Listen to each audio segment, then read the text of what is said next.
It's an 800-pound behemoth, and it's loose in the Washington State forest.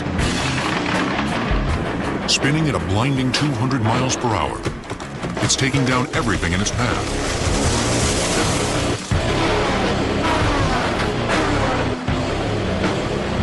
It's the circular saw blade on the John Deere 959J, and it means business. This blade, which at close range sounds more like a jet engine than a saw, takes 1 second to blow through an 18-inch diameter tree.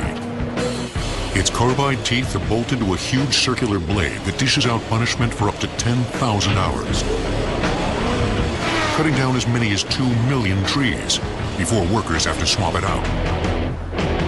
It's a hardened steel blade that is balanced during the manufacturing process, much like the flywheel on an engine or the tires on your car, so that it spins freely and spins balanced. Spinning at 1,200 RPM, this huge saw blade severs a tree completely before the grab arms clasp it. If you actually clamp onto a tree and cut it, you can induce some stress into the tree and actually cause some damage to the tree. And as a result, you're never clamping onto the tree until after it's cut. As soon as you see the first chip flying, you have to be closing your grab arms instantly. Otherwise, you're dropping trees where you don't want them. The whole rig, the 959J, is commonly known as a feller buncher. Its specs: 90,000 pounds, 294 horsepower, hydraulics that tilt the cab, and an 8,700-pound cutting head that rotates 310 degrees. All this versatility and power is at the service of one thing: finding a way to level that blade into fresh wood cleanly every time. There's more to cutting than just speed and sharpness. Designers have made the saw's teeth wider than the body of the blade. As they cut, they clear a kerf, a channel that allows the blade to pass without friction and binding. Creating a kerf, or clearance for the blade, is critical for the performance of any saw. A skilled feller buncher operator like Dale Stoken is a multitasker, maneuvering and stabilizing his machine on steep, slippery ground as he hews down trees, threads them through the canopy's obstacle course, and piles them like so many matchsticks. In this $600,000 feller buncher, Dale can cut down anywhere from 100 to 200 trees an hour. But how do you stay safe while you're harvesting trees as tall as 20-story buildings? These polycarbonate windows are literally bulletproof, and so they're meant to withstand the impact from debris and trees that may come down out here in the woods. I haven't had any trees fall on this machine yet. Tops, rotten pieces, and snags, a lot of dead wood in the stand-up timber. They bang on it, but it's built pretty heavy duty. Ultimately, the key to Dale's safety is knowing his limits. A lot of times we have timber that's too big for the buncher that can't handle it, and the steeper ground, like on the backside here, he's not going to be able to get in here with that machine. He slides around too much. So Dale leaves the job to the crew on foot to cut down the trees with an entirely different kind of saw, a steel MS-460 chainsaw. This chainsaw's motor engages a sprocket that drives the cutting chain. The saw chain is comprised of alternating left and right cutters. Each tooth is capable of cleanly slicing off a chip. But if the cut is incomplete, the opposing cutter will finish the job. Severed chips are carried away through the chip channel to be ejected at the end of the cut.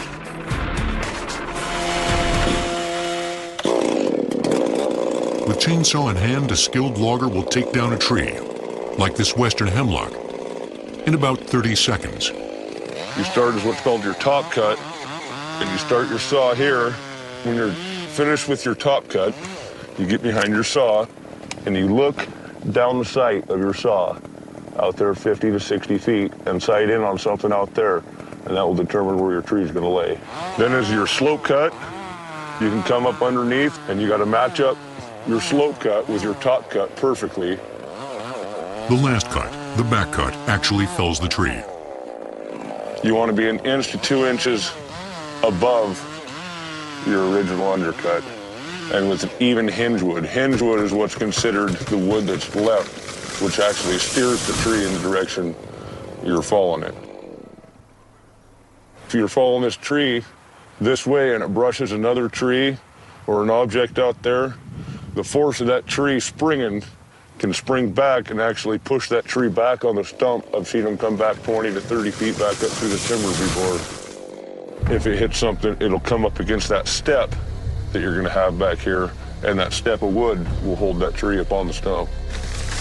Everything about this job, from falling timber to the saws, is dangerous. We had a guy get hurt a few years ago. He didn't get cut with the saw, but he got smashed by a top, came out of a tree and smashed him and broke his back. With all the sound and fury of power saws, it's easy to miss some of the subtleties of what makes a saw a saw. For that, it helps to take a look at a simpler saw. The panel saw, also known as a hand saw. Of course, the defining feature of a saw is its teeth. It's got separately formed teeth that cut into the material and slice the fibers away so that it cuts very, very quickly through the material. Saw teeth are only sharp on the forward edge, the cutting edge. They are also raked, inclined in the direction of the cut. On all Western hand saws, the teeth all basically point in the same direction forward. That's because these saws are designed to cut on the push stroke. And when you pull the blade back, the saw isn't cutting. And for every tooth, there is a gullet. The gullets are the spaces between the teeth, and these spaces are allowed to fill up with the material that's being cut away. It's called swarf. The swarf builds up in these little gullets, and then as soon as the blade exits at the bottom of the board, the swarf just falls out of the gullets and falls away. The last key feature is the kerf, the cutting groove, which in the case of a handsaw is produced by the set of the teeth. Set means that alternating teeth are actually bent very, very slightly in one direction and then the other, alternating all the way down the length of the saw blade. The actual cutting edge creates a wider curve than the thickness of the blade, so the blade has clearance and doesn't stick in the kerf. Despite all these design features, there's still plenty of skill involved in making a clean cut with a handsaw. Now, the whole trick to getting a nice clean cut is starting off with a nick on the edge. I'm going to use my thumb to keep the saw from moving sideways, and I'm just going to pull backwards a little bit to create a starting groove for the saw blade. Now I'm going to bring the angle of my saw up to about 45 degrees, and I'm going to start sawing. I'll lift the saw slightly as I go on the reverse stroke so the teeth aren't dragging.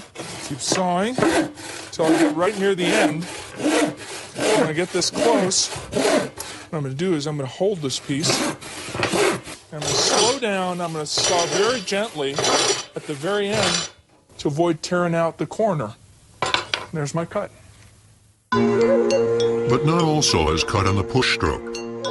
Japanese saws all cut on the pull stroke.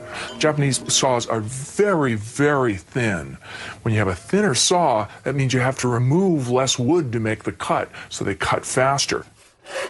Western saws have thicker blades, so they won't buckle on the more powerful push stroke. Japanese pull saws are designed to cut softer woods. The reason we want to work this low, we want to be able to use our foot to hold the workpiece down and then use both our arms on the saw to get lots of power to the cut. Now at the end of the cut, I slow down a little tiny bit. It comes right off.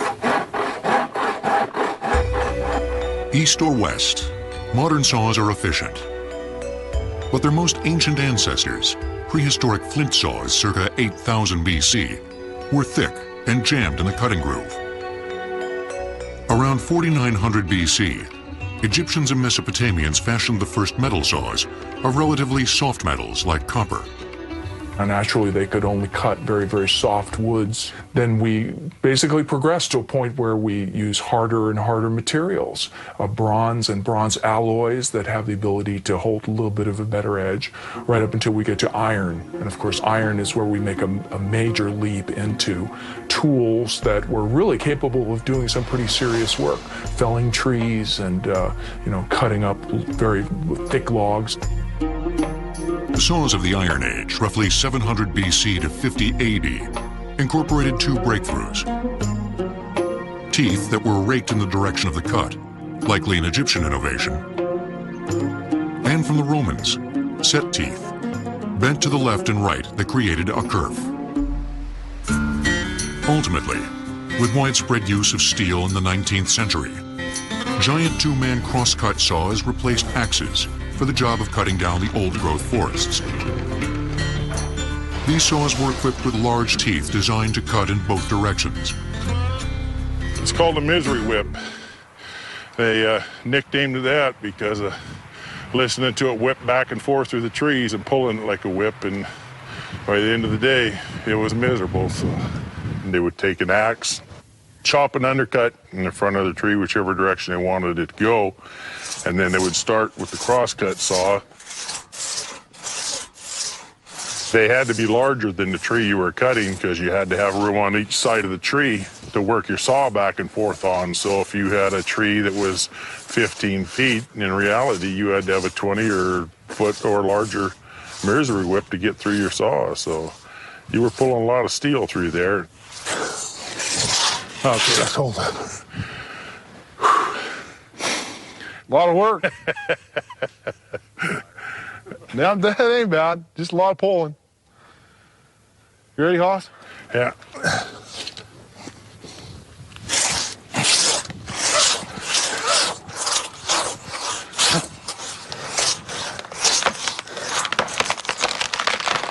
Timber!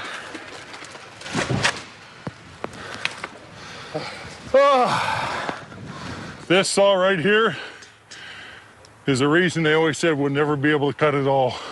Really? You never would have with this saw. Luckily for loggers, if not for the forest environment, the two-man crosscut saw's day has passed. But for timber sports competitors like David Moses and his wife Annette from Snoqualmie, Washington, this old-school saw presents an opportunity for them to show their skills. David's father trains them. Timers ready, contestants ready. 1, 2, go.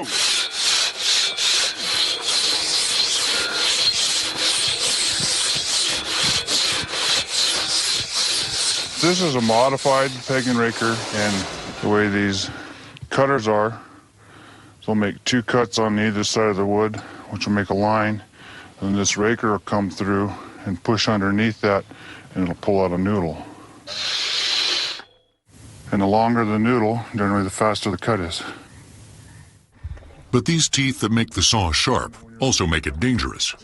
Annette had a painful reminder of this while competing in July 2006.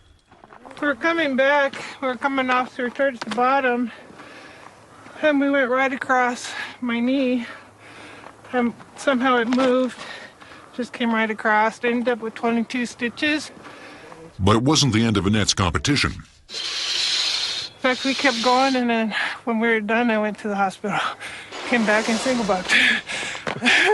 We're a different breed. And this chainsaw is also a breed apart. Few saws are as fast and as dangerous as David's hot saw, a stock chainsaw that has been modified for maximum power.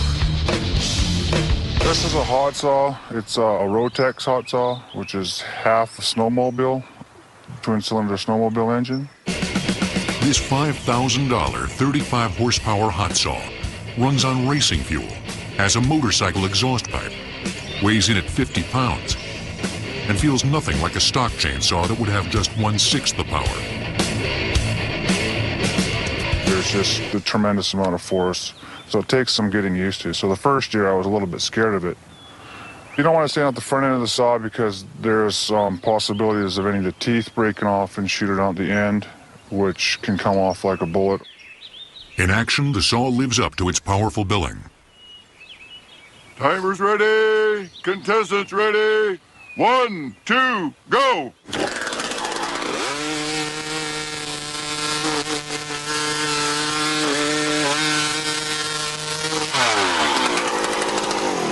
.53, that's with 3 cuts. So that's with his practice chain. Not bad. Whether for work or sport, power timber saws are ruthlessly efficient. And once the logs they fell reach the mill, they're greeted by gangs of super sharp specialty saws. But how do sawyers keep these blades sharp day in and day out? Through the obscure crafts of benching and swedging. That's how. The modern lumber mill. Its basic components haven't changed in 100 years, but the heart and soul of the mill, the saws, are thinner, sharper, stronger, and faster.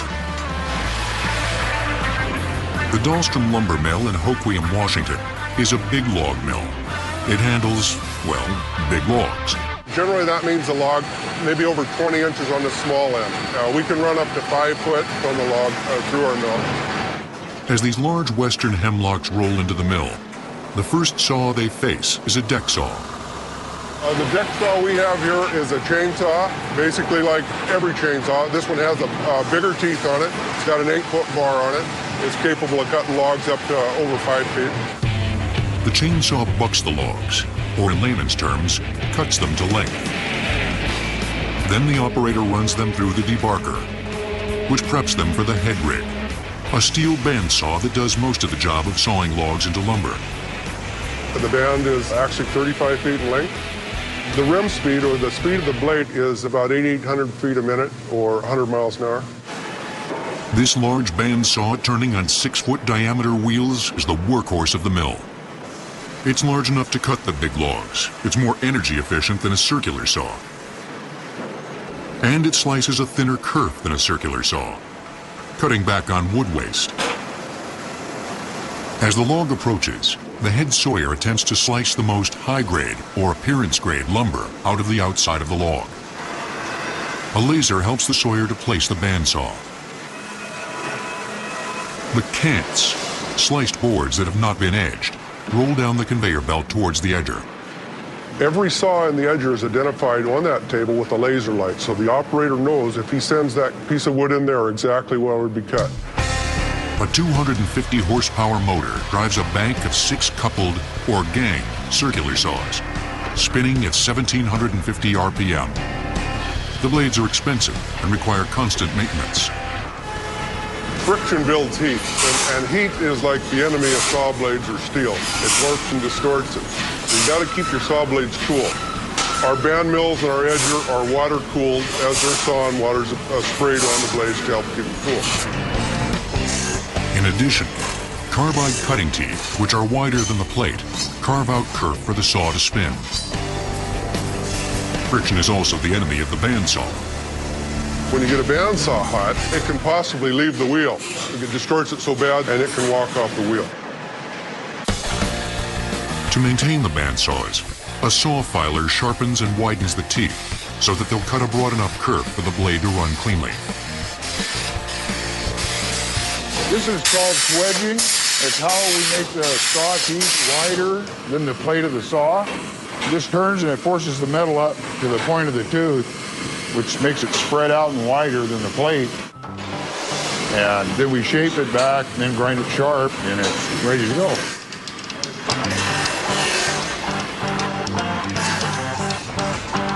With the help of their dog, Marius, John and Laurel Robarge run the blade maintenance shop at Dahlstrom Lumber. As they sharpen the blades, over several months they will grind the width of each blade down by a couple of inches. This process extends the life of the blades, but eventually makes them too narrow to use. Heat also causes blades to warp. You'll get these hot spots and it'll expand, and then your saw starts wobbling in there. And then we get them after that, and you just sit and you bench them until the lumps are out and the teeth are sharp. Benching is basically what we're doing on this anvil, making sure that if you got high spots, that you got to pound them back down. Despite Marius's obvious calm around the razor-sharp blades, Laurel takes nothing for granted. Even though they're dangerous, you know, it's just, you just gotta give them the respect they deserve. As the lumber leaves the mill, it's on its way to becoming an essential part of some kind of structure. But one day that structure may face remodeling. When that time comes, an entirely different saw, the Milwaukee Sawzall, will be there.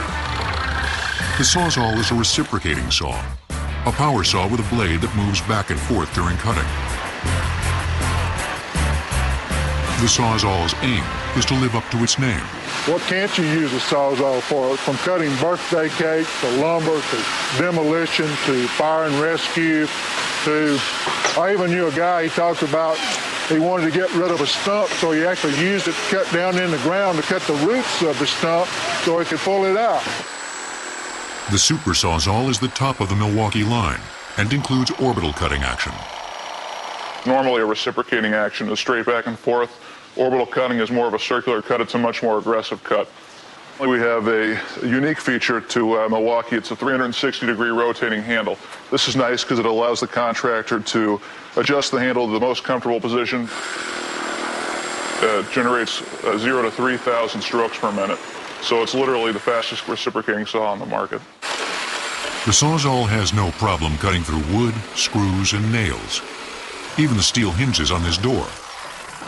The Sawzall was introduced in 1951 and originally developed for plumbers and electricians. And actually what they were looking for was a compact, durable, lightweight solution to cut basically anything that they ran into. The original Sawzall was a heavy all-metal tool. Today's version incorporates plastics and nylons for lighter weight and vibration dampening. This Super Sawzall and its blades are made at a Milwaukee electric tool plant, which is not in Milwaukee. In Greenwood, Mississippi, the heart of the Mississippi Delta, catfish and cotton. The building itself is 150,000 square feet. We make tens of thousands of Sawzalls a year. The key to making a machine that saws just about anything is manufacturing blades for all types of substrates. Tooth size determines the cutting speed. Smaller teeth cut harder material like metals, but remove less material with each stroke. And a thinner blade means less substrate will actually have to be cut. The blade we're looking at now is for metal cutting. And the reason we know that because the teeth are finer. There's more TPI, or teeth per inch, because you don't want to have an aggressive bite when you're cutting metal. And comparing it to wood, you can take a heavier cut, a larger chip, because the wood is softer. But on metal, you have to have a finer tooth. As you see on this blade, the tooth is much different from the previous one. It's much larger, the angles are different, the depth of the gullet is different, and this one is designed for a very aggressive sheetrock and plaster cutting. There are no saws involved in the manufacture of saw blades. The teeth are ground in. The blade process begins with the uncoiler with a coil of steel. The uncoiler uncoils it into the straightener. The blade material is straightened prior to going into the press. Once it gets into the press, the blades are stamped out to the configuration of the blade itself. Once they are loaded off of the press, the blades are accumulated into handfuls for the robot. The robot swings over, picks it up, and loads it into the grinder. A ceramic grinding wheel grinds the saw's tooth pattern into a pack of 90 blades. The grinding wheel forms and sharpens the teeth as a mixture of water and lubricant washes metal filings away. Workers then load the blades into furnaces to temper the metal in order to retain its hardness and its flexibility. Sawzall blades will cut pretty much anything, but these blades make just one tough cut all day long. To saw through stone takes teeth made of the hardest substance of all, and even then, it's a gritty job. The National Cathedral, the Empire State Building, the Pentagon. They all have one thing in common: Indiana limestone. What's unique about Indiana limestone is its ability to be worked. It's a soft stone relative to limestone. It's very consistent in color. For that reason, it's been chosen as a building stone. The stone projects an aura of permanence, stateliness, calm. But today, the process of cutting it into blocks is anything but calm.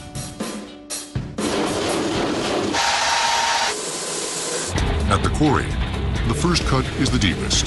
In this case, 15 feet down into the limestone bed. The saw for the job? A W.F. Myers diamond belt saw.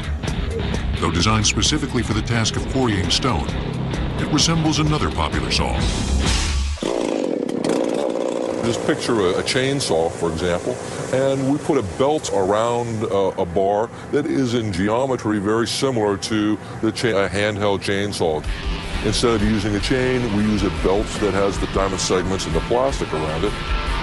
The steel teeth of a chainsaw couldn't stand up to limestone, but the belt saw's diamond-studded teeth will slice out almost 30,000 square feet of limestone before needing replacement after 375 hours of operation.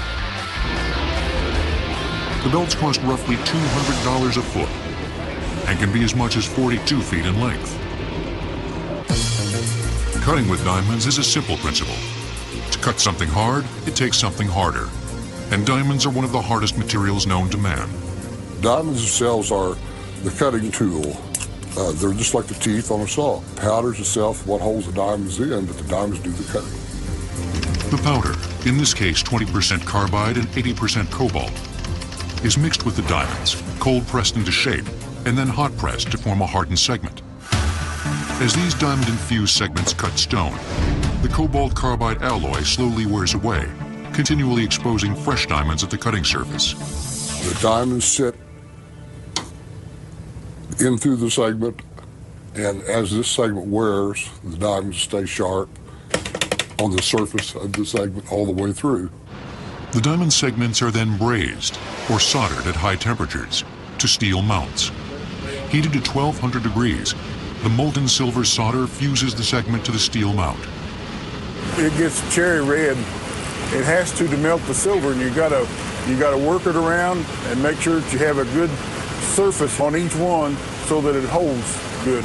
Because as you probably could figure, it takes a pretty good hold, because that stone, whenever it hits that stone, that's what does the cutting of the stone. The segments will cut everything from limestone to granite to marble to slate.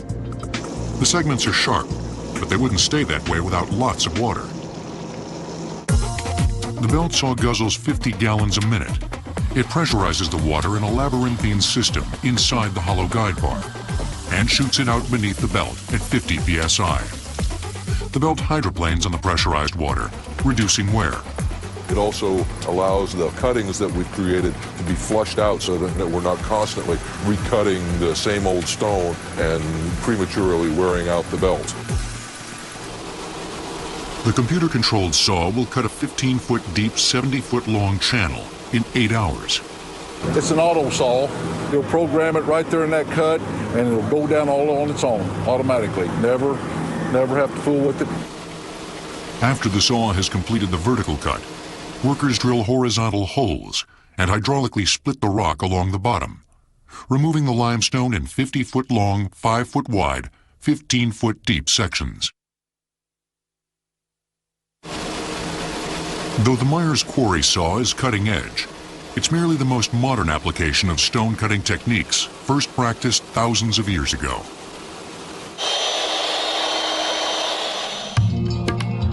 The most prolific ancient stone cutters were the Egyptians, who worked extensively with limestone. Metal saws fashioned of copper, bronze, and sometimes iron were used with sand or emery, a cutting grit like modern-day diamonds, to fashion blocks of limestone over 6,000 years ago.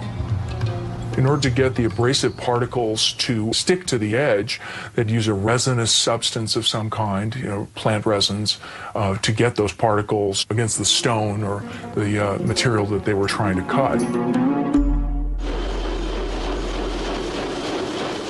In stone mills, a modern version of this abrasive-fed cutting technique was widespread before the advent of diamond-studded cutting teeth in the 1960s. 100 years ago, gang saws like these at B.G. Hoadley quarries would have been fed with an abrasive slurry of sand or silica to enable them to grind through limestone. Today, these old-fashioned saws are still at work, but they've been updated with diamond teeth. This is a rocking gang, what they call a lift gang. and it lifts and hits, and the slurry gets trapped in between the segments and in the middle. Because when it's cutting, the first one will cut, then the slurry will get trapped in between the segments, and then the second one has a cleaner spot to cut. Then it just carries it all out to the end of the blade with water. It will take these gang saws an 8-hour shift to cut these blocks into slabs. Over at Indiana Limestone Company's fully modern mill, the job of slabbing stone block from their quarry is accomplished by gigantic diamond belt saws. The blocks come directly from the quarry looking just like this, and the first real operation of fabrication that we do is to slab them. We use these narrow belt saws. Cutting 14 inches per minute, this saw slices a block into 7 slabs in 1 hour. It works much like the quarry belt saw, but uses a narrower cutting belt. The belt travels around in a circle through the 2 big wheels, hydroplaning across it. It's about washing the slurry out, allowing the diamond to dig next, and if the slurry is there, it can't do that. Once blocks have been slabbed, they're run through an assembly line of 40, 48, and 64-inch circular saws, tipped with diamond cutting teeth, and running at a surface speed of 10,000 feet per minute. The stone is cut to last, and for workers in this industry, longevity is also key. Phil Byers and Eddie Brooking have been raising diamond teeth to saws for a combined 84 years. Well, we have a lot of mills in this area, but we ship all over the United States. Not only here, it's everywhere, you know, Canada, everywhere. But this is what they call the home of the limestone. Limestone capital of the world is what they bill it as. To cut stone, mill and quarry saws get down and dirty every day. But these saws did their work awash in blood and human suffering, at a time when amputation was the best option, and undiscovered organisms the worst enemy. When you look at a saw, what it's designed to cut is not always obvious. The basic wood saws, most of us recognize them. Stone saws, a little less common and harder to place. But this saw, with a surprising amount of power and speed, it must be for something fairly serious. And it is. This is the M-Power 6300 oscillating saw, designed to cut bone. A surgeon turns to this saw for large bone surgeries like total hip and knee replacement, or for more delicate procedures like anterior cruciate ligament or ACL repair. In several sporting activities, the anterior cruciate or the front ligament tends to be torn and can get torn. What we need to do, surgically speaking, is to replace that ligament with a separate tendon that we harvest from the patient. The replacement tendon will be anchored by 2 10 by 25 millimeter bone grafts, harvested from the knee by the M-Power 6300. This cordless $17,000 steel, aluminum, and plastic saw system can accommodate over 100 different types of blades, tipped with serrated teeth, and covered in a hardened chrome coating to reduce friction when cutting bone. The saw's variable speed blade, oscillating from a dead start to 14,000 cycles per minute, offers the surgeon increased control.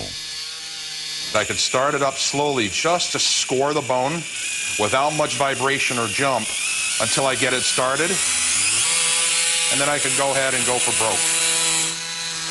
The combination of a thin profile yet stiff blade allows the surgeon to plunge the saw's tip directly into bone. The saw blade has depth marks on it, and I can watch my depth marks as I cut. In an actual surgery, these bone grafts would be screwed in place to anchor the new tendon replacement for the torn anterior cruciate ligament. Ultimately, the greatest challenge for surgical saws comes after surgery, when they're cleaned and then run through an autoclave, a device that uses steam to sterilize equipment. The autoclaves run at about 272 degrees Fahrenheit. So looking at that, you have to have electronic components that can withstand that type of heat. Go through there hundreds of cycles a year for each handpiece. And then still focusing on getting it to work each time. For all but the most recent history of medical saws, germs were unknown, and sterilization was not practiced. Early physicians knew that cutting off a limb was really the only way to save a patient's life. There were no antibiotics. There was nothing else you can do to avoid sepsis. So even going back to Greek and Roman times, amputation was an operation that was carried out. A surgeon would have given this 1730s German amputation saw only a cursory cleaning. Sterilization came in at the end of the 19th century. So essentially, they would take this saw from patient to patient without cleaning it, and that was one of the reasons why infection killed far more people than the surgery itself. The friend of the surgeon in those days was speed. The faster you could get the limb off, the better, because the patient didn't tolerate it very well. And it would be used to saw back and forth on a patient's arm or leg while two assistants or more were holding the patient down. Though this practice must have been brutal, it's even harder to imagine the use of the earliest medical saws, prehistoric stone instruments. The earliest civilizations, thousands of years ago, used saw-like instruments made from flint stones, actually, to cut into bones and even do potentially brain surgery in the skull. Trepanation, sawing or boring holes in the skull, is one of the oldest surgeries, dating back as far as 6,500 years. The practice was widespread among the Inca and Maya, and was accomplished by abrasion, cutting, and drilling techniques. It's speculated that these cultures trepanned to treat head trauma suffered in battle or accidents, to relieve headaches, for ritualistic reasons, and even perhaps to release evil spirits. Today, trepanation is still used in some neurosurgical procedures. This trephine set was handcrafted in Philadelphia in the 1840s and would have been used to treat hematomas or bleeding on the brain. By cutting a hole in the skull, the surgeon allowed blood to exit, thus relieving pressure on the patient's brain. The way that the trephine would work is there was a central pin, and the pin would slide in and out to direct exactly where the cuts will go. The trephine would be turned, and the cut made would be circular to whatever depth was indicated. And then the skull flap was then lifted with an elevator, which is this instrument right here. Sawbones, carpenter. Though it's unclear when these slang terms for doctors entered the lexicon, they derive from a surgical practice that, though ancient, came into its own as a result of modern warfare. Most Civil War amputation sets have multiple thin blades because they had to be traded out quite frequently. There were over 30,000 amputations in Union forces alone, everything from fingers, which the survival rate was quite good for, up to mid-thigh amputations where the survival rate was less than 50%, both from bleeding and trauma of surgery and also infection, which obviously set in very commonly prior to the age of antibiotics. This early saw, designed by German instrument maker Bernhard Heine in the 1830s, never really caught on, but it was notable nonetheless. It is the first mechanical chainsaw, and it, as you can see, is a bit unwieldy to use. It's quite heavy. It has to be directed to a very specific point for the very small teeth, and it was so expensive to make and to maintain that I just don't think it survived very well. Medical saws came in a variety of shapes and sizes, but they all had the same purpose: to heal, to save lives. This familiar saw has been put to a surprising use, and it comes through in the clutch when every second counts. When it comes to life and death, you need a chainsaw that can cut through walls and roofs in any rescue situation. Earthquake, hurricane, fire. Smoke pours from a burning building. A firefighter is trapped inside. I have a half a tank of air. Each passing moment cuts into his chances of survival. We'll make an entry. Though this is just a training exercise, it highlights the importance of one piece of equipment: the steel Magnum rescue saw. That saw, when it encounters something behind there, conduit, nails, 2x4s, 4x4s, it cuts right through that with no problem at all. We went in there with a quick extraction, got him out here to safety. All is good. Designed exclusively for rescues, this saw can make repeated cuts through wood and metal. This durability is what makes it special. Though firefighters have used chainsaws since the 1950s, this specialized type of power saw evolved slowly. Chainsaw chains were prone to breaking when they encountered extreme heat, and metals embedded in walls and roofs. So for decades, firefighters relied mostly on axes to chop out access and ventilation holes. But this process could eat up valuable time during a rescue effort. In 1992, faced with these obstacles, the Virginia Beach Fire Department sought the help of the world's largest chainsaw manufacturer, Stihl. Stihl's engineers designed a more durable saw that could withstand the extreme heat firefighters face when cutting ventilation holes. The best standard chains may only have a portion of the cutter tipped in carbide, whereas the cutting edge on the RDR, or Rapid Duro Rescue Chain, is entirely covered in carbide, which gives the teeth greater impact resistance. At the firefighter's request, saw designers also made modifications to the body of the chainsaw. Our structural firefighting gloves are big and they're thick. It's very difficult to grip the old starter handle, so they developed this for us right here. It's very easy to grab with your gloved hand. Another thing that they did was this wrap around hand right here. This gives us the ability to use it right or left. Most chainsaws are right-handed saws, so we needed that flexibility up on a roof or in a house or somewhere where we needed right or left operation. Another thing that you see right here is this front guard. Basically what happens is when you're cutting asphalt shingles, roofs that have tar in there, the tar will strike the exhaust system and stick. So they developed this guard that you see right here. It's easy to clean up, protects the saw, and works very well. Saving time that saves lives. It's not something that we normally associate with saws. Mostly they're sharp, powerful, and dangerous. And when they're doing their thing, it's often best to keep our distance. But they do our bidding, helping us to shape our environment, to build, destroy, even to save lives.